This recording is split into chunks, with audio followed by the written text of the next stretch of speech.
गुरुजी तुम्ही पुन्हा एकदा तोच विषय पुन्हा एकदा जरा सगळ्यांसमोर बोला. तर त्यांच्या आग्रहासमोर पुन्हा एकदा तोच विषय घेतोय. आपण कन्यादान करतो असतो. कन्यादान म्हणजे हा विषय खरं आई वडिलांचाच आहे. नावच आहे कन्यादान. आता कन्या ही आई वडिलांचीच आहे.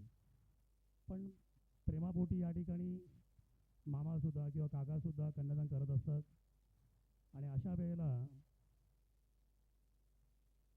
अतिशय प्रेमाने मामा मामी काही वस्तू आणतात. या ठिकाणी भांडी आणतात, तांब्याची भांडी असतात आणि ते फार मोठ्या प्रमाणात असतात ते. आणि आपल्याकडे कन्यादान करण्याचा प्रकार जो आहे, पहिल्यापासून प्रथा असेल तर किमान या ठिकाणी 10-12 तरी कन्यादान असतात. अशा वेळी खूप भांडी तयार होतात.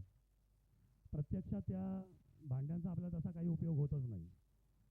कारण पूर्वीच्या काळी गृहिणीला नदीवरती म्हणा किंवा ठिकाणी विहिरीवरती पाणी आणायला जायला लागायचं. आज ती परिस्थिती नाहीच आहे. आणि त्याच्यामुळे एखादी दूध एक शास्त्र म्हणून किंवा प्रथा म्हणून ती द्यायला हरकत नाही. पण बाकीच्या लोकांनी त्याच पैशातून, कारण आज ते दूध काय तांबंसुद्धा काही स्वस्त नाही आहे. एक 4-5 हजार रुपये कमीत कमी या ठिकाणी एका दुडी लागत असतात. आणि 10-12 जण जर कन्यादान करणार असतील ते साधारण लाखापर्यंत देखील ती वस्तू सहज जाते ती. मग अशा वेळेला काही सोन्याची छोटीशी वस्तू म्हणा किंवा चांदीची वस्तू किंवा काहीतरी काही मौल्यवान असं एखादं कुठली वस्तू त्या भाचीला द्यायला हरकत नाही. तर समाजाने या गोष्टीचा अगदी अवश्य विचार करावा. आता सध्या आता या ठिकाणी लग्नसराई आता चालूच आहे. आता संपत आलेली आहे. 14 तारखेला शेवटचा मुहूर्त आहे.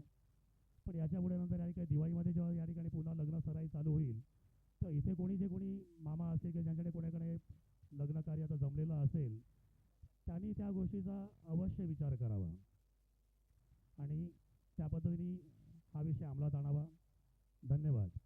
आणि दुसरी आणखीन एक महत्त्वाची गोष्ट अशी की आपण मुहूर्ताच्या विषयी नाही बोलत असतो. नेहमीच आपण गुरुजींना आग्रह धरतो की आमच्याकडचं कार्य जे आहे ते फार वेळेमध्ये झालं पाहिजे, मुहूर्तात झालं पाहिजे, चांगला मुहूर्त आम्हाला काढून द्या, असे नेहमी यजमान आम्हाला सांगत असतात. पण प्रत्यक्षामध्ये त्या मुहूर्ताची अंमलबजावणी होतच नाही. एक 5-10 मिनिटं मागे पुढे हा विषय ठीक आहे, पण 2-2 तास 3-3 तास साली लग्न उशिरा लागत आहेत.